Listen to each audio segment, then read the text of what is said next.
You want to be a chef. Maybe you want to be a dancer. I don't know what you want to do. I'm not sure my boss is going to like that.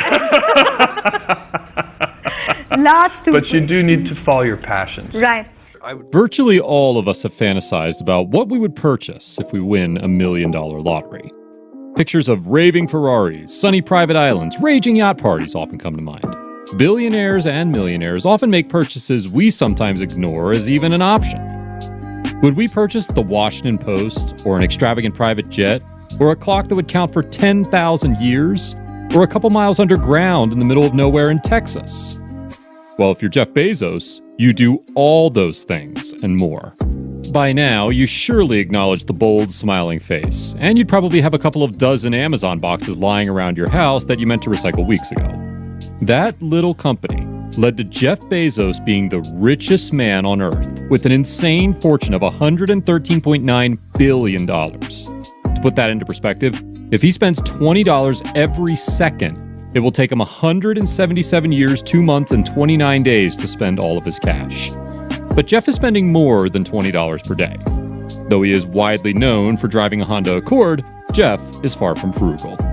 Today, we're going to take a look at how Jeff Bezos spends his crazy amount of resources.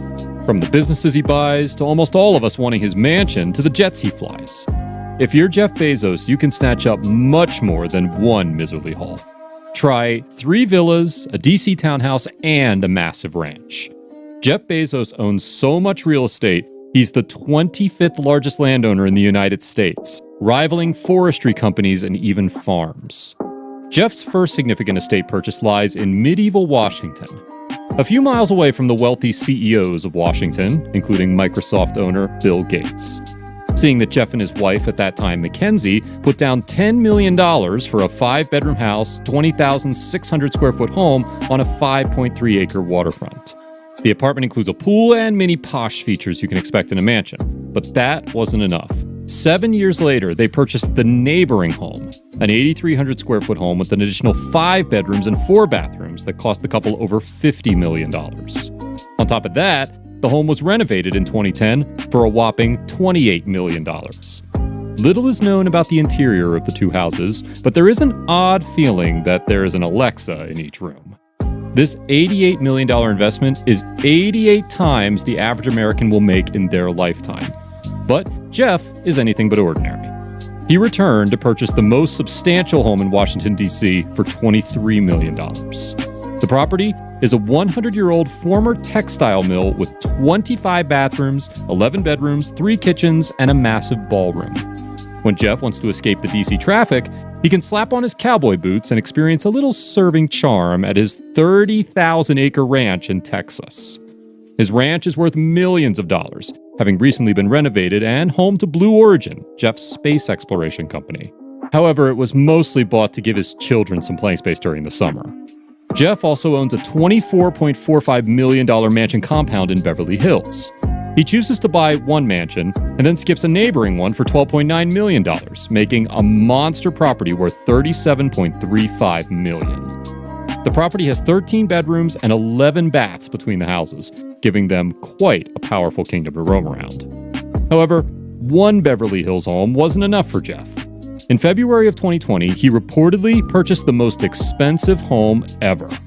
Sold in Los Angeles, the Warner Estate, it's estimated that Jeff paid a startling $165 million for the estate, topping the record for not just Los Angeles, but also California.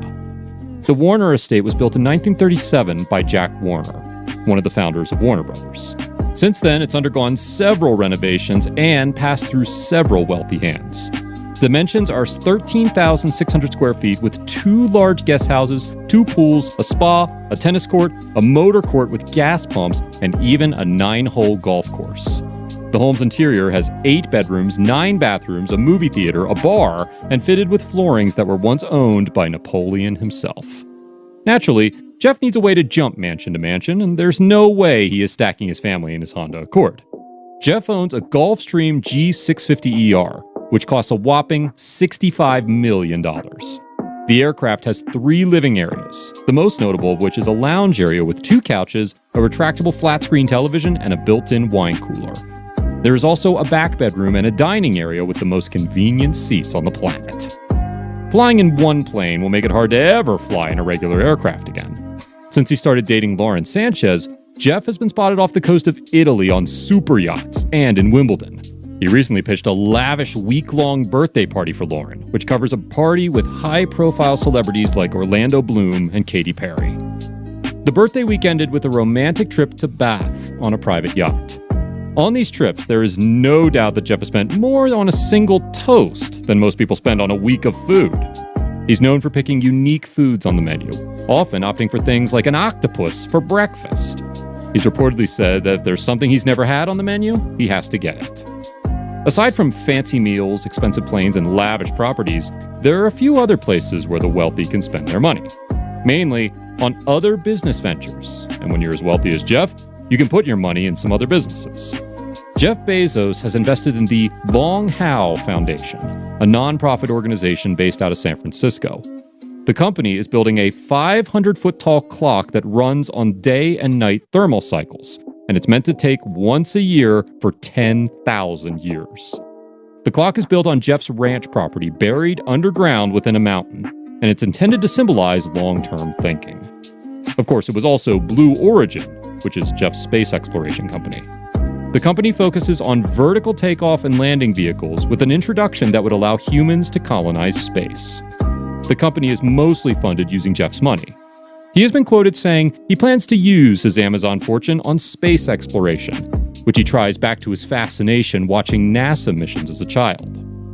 Although he's on the run for becoming the world's first trillionaire, Bezos is said to often prefer driving himself around in a used Honda Accord, which is valued in the low 5 figures. A profile CBS's Bob Simon did of Bezos in 1999 for 60 Minutes, resurfaced by GeekWire, showed Bezos driving the car. When Simon asked, "What's with the Honda?" After a laugh, Bezos replied, "This is a perfectly good car." However, despite this inspiring modesty, Bezos is the proud owner of the stunning sports car collection. Number 1. Ferrari Pininfarina Sergio, $3 million. Winner of an Auto Design Award, the Pininfarina boasts a perfect balance between the advanced technology of its man-machine interface and its refined, handcrafted details, all essential elements of a signature Ferrari sports car. Number 2, Bugatti Veyron Mansory, $3 million. Integrating traditional craftsmanship and hand-picked materials, the limited edition Veyron Mansory is the perfect combination of luxury and expert engineering. Number 3, W Motors Lykan Hypersport, $3.4 million. The first hypercar created by W Motors took center stage in Universal Studios' Furious 7. It was featured as the hero car in the movie and is the most expensive car ever to be featured in the Fast and the Furious franchise. As you can see, Jeff Bezos can spend his money however he pleases. So what would you do if you have a fortune like Jeff Bezos?